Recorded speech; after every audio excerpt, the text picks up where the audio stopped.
almost fell out of my chair when the president said, don't worry, sequestration won't happen. It will not happen. We've been begging the president to come and sit down with us. The Navy said they needed 313 ships to carry out their mission. We're now down to 285. We're headed down to the low 200s if we go through with sequestration.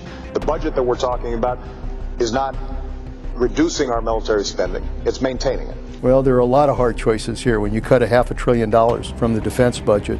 But I think Governor Romney maybe hasn't spent enough time looking at how our military works. And that we are convinced would hollow out the force and inflict serious damage to the national defense. You mentioned the Navy, for example, and that we have fewer ships than we did in 1916. Well, Governor, we also have fewer horses and bayonets. First of all, we know from Bob Woodward's book that this was the president's idea on sequestration.